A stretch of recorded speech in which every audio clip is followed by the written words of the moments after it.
Doug and Chris here talking about the Video Workhorse series, new series from Think Tank. We have a series of 3 bags, and they're built specifically for videographers who just want to put everything in their bag. They may have a smaller kit, a handheld camcorder or a small rig, but they're also carrying audio with them. They're carrying their tools. This is their workhorse. This is their tool bag. So we have 3 sizes: the 19, the 21, and the 25. Right. So let's start again by talking about who would actually use these cases. So let's open this one up and let's look at that camera.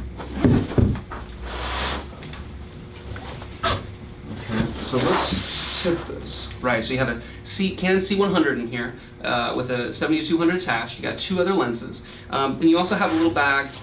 It's got all my lavaliers in here. No, so this bag doesn't come with the bag, but it's got all my audio stuff in it. Right, so again, the concept of these cases is that the camera remains assembled, right? And so they can put it in here almost completely assembled and it's still protected.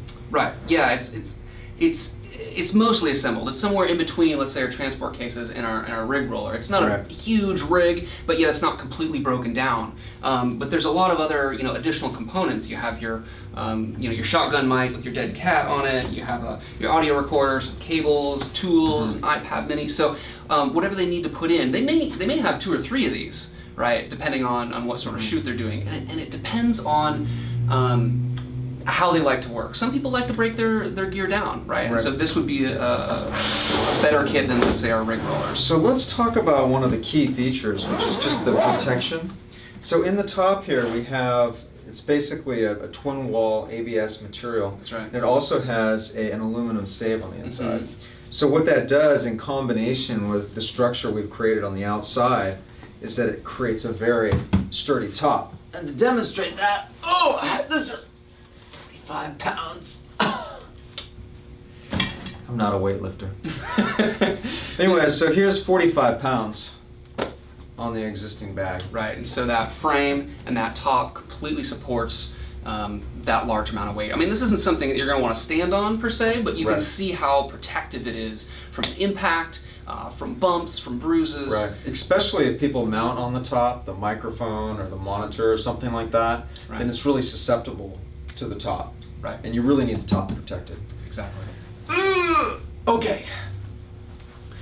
So, we can talk a little bit more about the features involved. This is a shoulder bag, right? This is one of the most common silhouettes, so the common shape of bag and common way that people will use it in the marketplace. So this will actually be, this series, will be the big seller. Just because within the video industry, people are so used to carrying their audio gear around or carrying their video gear around within a shoulder bag. So it does come with a shoulder strap, right? It's our ergonomic shoulder strap that Think Tank is known for. And note, when you put it on, you want the curve to be facing away from the neck. And if you're going across the chest, then you want the curve to be going with the neck. And a lot of people don't really get that, but as you can see, if I lift up, it really conforms to the side of the shoulder. So we also have a handle pass-through if you're putting it over rolling luggage or pelican or whatever you may be going to and from your gig. So make that really handy just because you're gonna have a lot of bags with you. Right, it has side handles, both sides and the top, because it may be that you're putting this in and out of a truck or sliding it, which brings us to a key point, which is the bottom. Right. Rails on the bottom. There's rails on the bottom, but from a construction point of view, we made this in a special way, which I'm not going to explain because it's too complicated. But the net end result is that the feet are actually lifting the bag off the ground, and there's no part of the bag, like the corners, that hit the ground. That's a common problem. Right.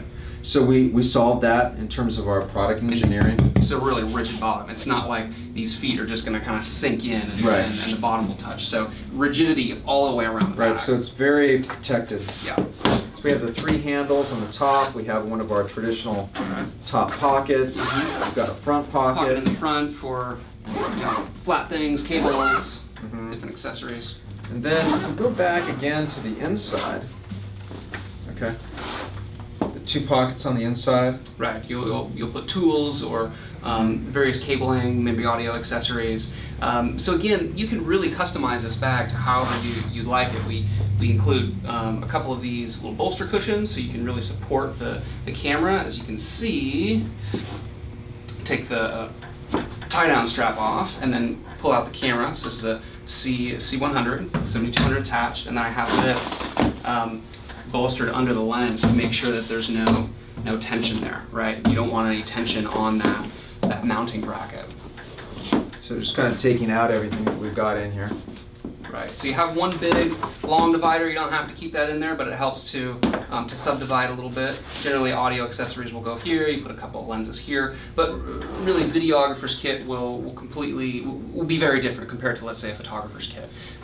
They're carrying a lot of different types of things. You can't see it, but there's also a metal bar that goes around the perimeter, and this metal bar is what really creates a lot of structure and prevents it from collapsing. Exactly. Because we're trying to create something which doesn't collapse from every direction.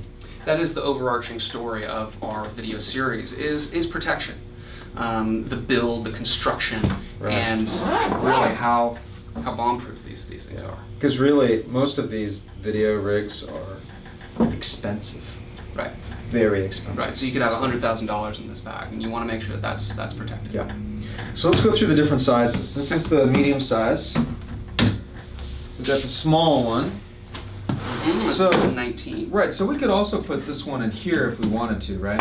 Absolutely, just depends on how much extra gear you have. And again, that 19 is the interior length, so it really depends on that, the total length of your rig. Okay.